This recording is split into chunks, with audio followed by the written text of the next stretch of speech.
Zootopia 2 is a massive hit, but it just might be one of the last Disney animated films made by humans. Today we'll tell you why AI is likely to come in and save the day for Bob Iger and friends, getting Zootopia 3, 4, and 5 out the door in record speed for a China they need more than ever.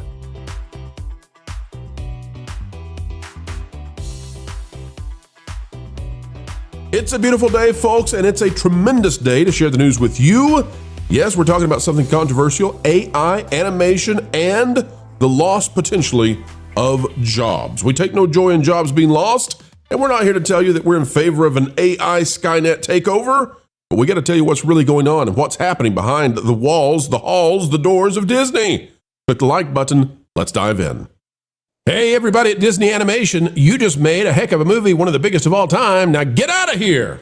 We're not hiring any more of you folks, so we might be firing you. That's the Disney way. Let's get into this one. It's a big, big story. Out of Disney itself, Jared Bush on Zootopia 2 and the future of Disney Animation.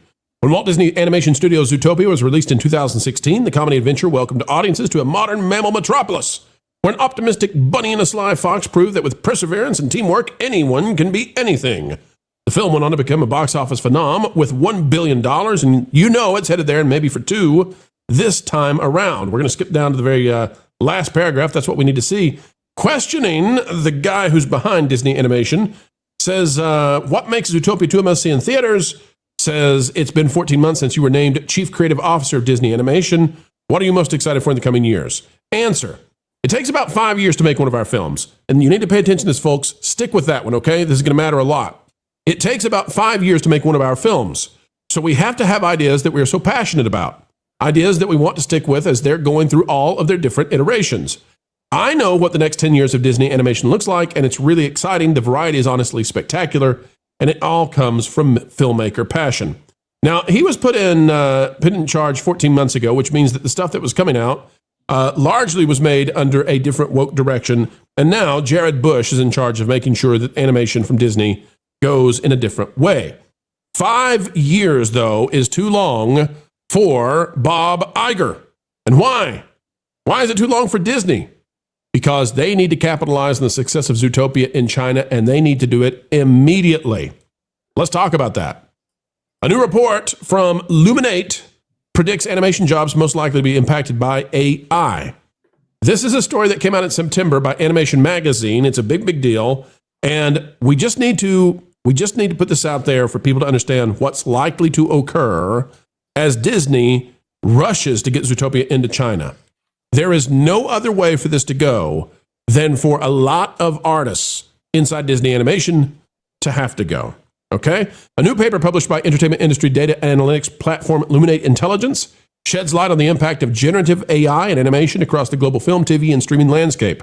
The Animation and AI report explores how animation and visual effects studios are experimenting with AI tools amid legal, ethical, and creative debates, as well as how audiences feel about ingesting AI content. We got a quote down here. Media and animation executives attended to see that's generative AI, as revolutionary for animation production, a powerful and disruptive tech that will change everything. Animation industry veterans, most vocally former DreamWorks Animation CEO Jeffrey Katzenberg, have publicly and privately compared the magnitude of change on offer with generative AI to Pixar's innovation that commenced an industry-wide reorientation around 3D animation and pretended seismic shifts in workflows and workforces. Now, you all know that AI is controversial, but we also know that it's imminent, and there's no way getting around it. And Disney's got a decision to make, and they got to make it real fast. Folks, I'm here to tell you that AI, with the next 3 or 4 years, can be able to make, these kinds of movies with no problem whatsoever. And Disney's got to make one of these movies. It's got to make Zootopia 3, it's got to make Zootopia 4, and it's got to make 5. And why? Because shareholders are looking at a film that might make $2 billion, and much of it out of a Chinese market that they thought was closed off forever. There's going to be a huge change. And we're estimating right now that something like 50% of animation jobs could be deeply and greatly affected by this. I don't know if it means everybody's fired or not, but you better believe that Hollywood's taking it very seriously now. The change is coming, and it's coming in 2026. Just to show you how seriously Hollywood is taking this, because they pay attention closely, and they know that we're here. We're at the edge of whatever's going to happen with AI and Hollywood and animation. Guillermo del Toro yells blank artificial intelligence. You fill in the blank, folks. You'll figure it out. Blank AI at the Gotham Awards. While his Frankenstein star, Oscar Isaac, champions immigrants, I am proud to be standing here tonight, a Guatemalan, an Australian, and a Mexican immigrants, baby. We get the job done. The message here from Oscar Isaac, as well as Guillermo del Toro, is AI is coming to take the jobs from immigrants and from, hardworking people. But I'm here to tell you, it's not going to affect anybody as closely as it's going to affect animation in the near term. Guys, Disney has got to get Zootopia 3, 4, and 5 out the door as fast as they can to capitalize on Beijing. And I think they're going to have to be forced here. I think this is what's going to be the shift in the air at Disney that gives them the permission internally to go to AI and say, fill in the middles, right? Do the key strokes, the keyframes with real humans. Keep that the same. But we got to get this thing done. Fill in the middles with AI. Whatever you do, we have to go, go, go, go, go. I think Zootopia 2 is going to herald in a Zootopia 3 that's got to come out before 2030, and it's going to be made with AI. What do you guys think about it? I think you're absolutely correct. And I think as far as the audience is concerned, if they know it's AI, then yes, they might care. But right now, I would be willing to bet Zootopia 2 actually has a lot of AI imagery in it, and they're just not telling people that it's AI. It becomes a guessing game for the audience. I personally think that the way they're going to go is a lot of like the main animation will still be done by animators, but it's going to be the backgrounds, the transitions, things like that. Those are all going to come from AI, and you'll never know unless it causes an animator strike, which it very well might. The other thing that's happening right now, and folks don't like it when I talk about AI. I'm just going to be honest with you out there. It's not in our favor as a channel right now to talk about the changes coming from AI because people get worried. Because I say, what about my job? And I understand that. But we would be doing a major disservice if we don't talk about what's about to happen that is going to be monumental in terms of how this affects the industry. Now, you can see the poll we've got up there, folks, showing the consumer acceptance of generative AI. But here's the switch that's about to be flipped this next year, and it's going to happen at Disney and everywhere else. As they say, we can't spend 5 years making these movies anymore. We can make them in 2 years for a third of the budget with AI. Here's what's going to change. Up until now, this past year, you all have been hearing about AI slop, and people can pick it out. The change in 2026 is going to be, what do you do when AI is suddenly better than humans, and now it's human slop? That's going to be a transition that happens over a longer period of time in terms of that mindset. But we're about to get to the point where AI is better, and we better be ready for that, and we better be thinking about the industry changes that are going to happen. And I'm telling you, Disney's in a race to get another sequel into China as fast as possible. Shareholders are going to demand it. Well, that's the other thing. That's the other thing about China, by the way, is China will do this. Yeah, that's why we can't stop. There's no stopping because you have to beat China. You have to. And they're all in on AI. So you better win. You look at things like Tilly Norwood and stuff like that, and I'm just like, hold on, a celebrity that you can then deactivate that doesn't like go on talk shows or Twitter and start virtue signaling at me. Yeah, tell me more. Tilly Norwood, I think folks don't know that's an AI generated celebrity. I don't put any stock into that. I don't think that's real whatsoever. Tilly, in my opinion, is a PR play. It's fine, whatever, But I think you do get into an issue of. Like, nobody wants to see an AI celebrity interviewed. Nobody. Okay? That's just that's fully synthetic and manufactured. But culture, when it comes to animation, this is a way for them to cut the production time in less than half, and it's a way to cut the budget by 2/3. Yeah. And they'll still have artists doing the stuff, but all the in-betweeners, that's going to go away. And I don't see any market way. I don't see any mechanism way for humans to stay in that role of doing the in-between work. Right. No, I think you're right. And I think that, when you call out somebody specifically like Tilly Norwood, my suggestion is that's the PR person for the thousands of following AI actors and actresses that are out there that would include not just human appearances, but also the animated appearances of characters that you're familiar with or unfamiliar with at this point. I think one of the problems that have to overcome, specifically in Hollywood, is when using generative AI is the comparatives that obviously identify it as sloppy work by an AI. And you're right. I mean, AI slop is easy to identify, especially in writing, and even in animation these days, even in some of the great stuff that is produced by people we know, parties here included. But at the same time,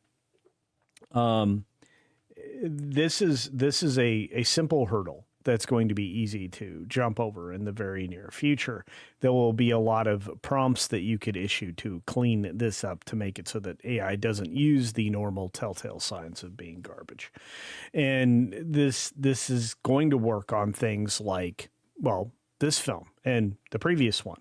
See, now I have two comparatives. I have two things to draw from in Zootopia. Zootopia 1, Zootopia 2. It'll become even easier generatively when I have multiple examples of previous content, and if I have a suggestion for where where I want the story to go. Right, example, and the generative AI culture, they can go from 5 seconds, say, get me from this frame to this frame, fill in the gap, and the AI will do it. And what would take a lot of money and a lot of time. And a completely skip it. Storyboard artist and many others that it skips past that whole process. Yep. And look, and all that's the case. And we will still need artists. So please, for the people who are going to overreact to that, we will still need all these people. Don't misunderstand. But there are going to be less of them required to produce content. You'll need a handful of the artists that give you a character model, in a given position, so that the computer can then take that and then get you from position A to position B. And when you bring in specific characters, like we just did with Lola, that's not Lola Bunny, but if you bring in that particular Judy Hopps, or you bring in Nick Wolf, you bring in those characters, they're already headed for a romance. You know no characters from Zootopia, do you? I'm starting to think culture just might be an orange dog. Hey, I'm just telling. Yeah, you got Lola Bunny and Nick Wolf and Nick. What's his name? Officer Cheetah Face and Larry the Snake, played by Kui Boy Kwan, whatever his name is. Adele Animal.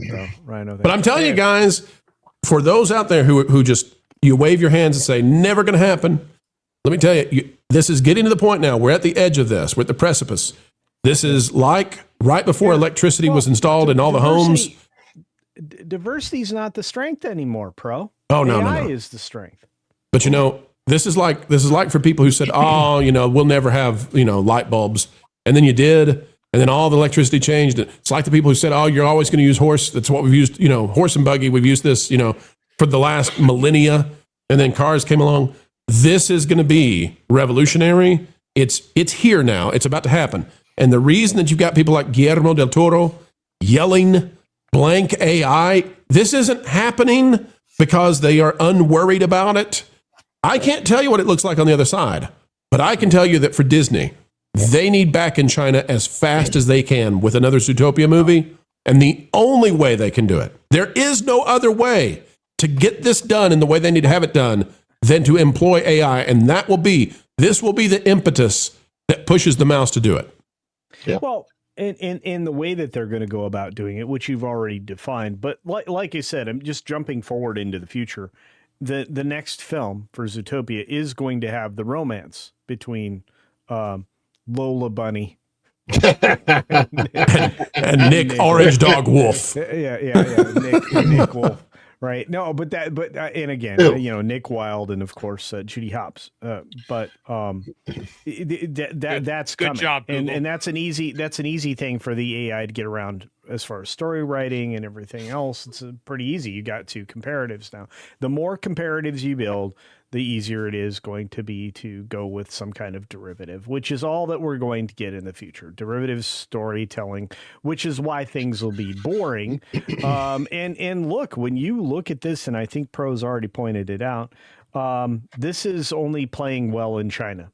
if you take a look at the numbers. Well, I mean, come on, Culture. 150 in the U.S. It's doing okay. I'd like to do okay if 150 million is just okay. I want to do okay too. What if it costs more than 150 million? So you're getting excited over something else, and the takeaway from China is only what 20% at best, maybe 30%. Listen, I'm with you, but whatever's happening in China right now, it's not about the box office necessarily. Okay. It's about the merchandising. Merchandising culture. Disney is looking at this and saying, by golly, we can get into Chinese culture, and we've been trying this for decades. What if I told you that the film has already plateaued and is showing signs of going flat at this point? Stop it. Well, let me tell you something that's not plateauing and not going flat. Ron, to give you an idea of what's going on with AI right now and why, this it's accelerating exponentially. That's what a lot of people don't understand. It's not linear. It's not linear steps. It's not going to be twice as good in a year from now as to what it is today. And that's hard to wrap your head around. It's going to be like 4 times or 8 times better. And it's just almost impossible to go, okay, at the end of 2026, how can you justify spending this kind of money? Ron, a personal story on this, and I'd love to get your thoughts on it. You and I have worked before on Prelude Pro Radio. Mm-hmm. And, what we've done is a lot of times we use real instruments, we use real people, and then we amplify it with AI. And I thought, being the futurist that I tend to be, I thought, that's going to give us the competitive advantage. And you have contributed some tracks, some songs to Prelude Pro Radio, and you have a lovely singing voice, Ron. And, of your many careers, you could have been a country star. But Ron, I thought that if we did real instruments and real people, and we just amplified it with AI, we would have a competitive advantage over everybody else. Well, guess what? I was right. For 6 months. And after about 6 months, AI got to the point where it was as good. And now the people who are just prompting out of AI, they can literally prompt. In 1 year, we've gone from them prompting every 30 seconds of a song and it sounding kind of digital and a little bit glitchy. And now you've got people prompting entire songs off a single prompt. And it's got 8 different tracks that you can, manipulate. And it sounds amazing. It sounds like, and that's the pace of change. And so Disney, Ron, they have to prepare for that future 4 and 5 years down the road. I don't know how they can greenlight a movie with current CGI as the plan for 5 years down the road with this kind of change all the way. No, and also I think that people are somewhat kind of tired of the CGI that we've seen. Because we've seen, remember the curve of CGI. With movies like Avatar, CGI is the best that it can be. But even that hit the plateau. I don't think that Fire and Ash is going to be nearly as popular as the last 2 Avatar movies, because the Avatar movies were much more about the spectacle of the CGI and how great it was than the actual story. I don't think anybody even remembers the story. I don't remember the story. And I liked the last Avatar movie in the theater for the experience of watching that. But that's hit that plateau, and AI could very well be able to go a lot further at providing realism to, which is ironic, but to the stories that people are watching on the screen. And even when you say that people aren't going to watch AI actors being interviewed, I think they will, out of curiosity, at least in the short term. And I'm taking this back. I'm recalling this from the interviews with Sophia the robot. Because it is fascinating to see something that was created by humans that isn't actual life portray actual life. Because Sophia the robot, like when you watch her interviews, and it's kind of weird, like she's obviously a robot, doesn't have the hair, and you can see the head exposed, but yet you're fascinated by the responses and what like. As human beings, we're sentient. We have these feelings, and it's a little bit of a different experience. And we're wondering, wait, how does that mimic this without having that sentience and those feelings? And so now we're watching AI progress to this point, right, where it can now give us the stories that actually connect with us more as humans than some of the stories being written by humans. Part of that is that you could prompt AI to write a good story without a political agenda, for example, without just like you could prompt it so that it's putting forth a story that the vast majority of people are going to respond to. And when it comes to the actual executives in Hollywood that need to make money for shareholders, that should be more what they're about, creating great stories than about, you know, these political divides. And so it's going to be very, very interesting to see what they do. Plus, of course, the expediency. Obviously, you've got to get this stuff out fast. And the better AI gets, the faster it can be done. And when there's a bottom line that needs to be delivered on, that's what you do. Now, if I had to make a prediction about where this goes, because I think a lot of people still don't understand exponential growth and what we're about to go through. I mean, it's hard to figure this out, other than to say ChatGPT didn't exist a few years ago. And now AI is everywhere. The adoption has been faster than almost anything we've ever seen before. You know, it took like 10 years for people to start knowing what Google was from the time it came out and really start using it. The adoption rate's just insane. But I think that the premium going forward, and the problem for art, the problem for animation is it can't apply to animation so far as I can tell. But I think the premium is going to be live performances. I think that in an age and an era of AI that's coming, you're going to pay the premium to go see somebody perform live. You're going to you're going to go watch theater more, because if everything is synthetically made on TV and on YouTube and everywhere else, going to see somebody on stage, maybe we take this, maybe in the age of AI, maybe the five of us are going on the road. I don't know. But that, I think, is going to be where people are most interested. Live sports, live theater, live music. The problem for animation is I don't know how that you can do that live. I simply don't see how you do that. So I think there's a way for humans to absolutely thrive. If I didn't, I'd say, I'd be screaming, stop the AI. It's not going to stop. I think there's an age of abundance that can be on the way if we handle ourselves properly.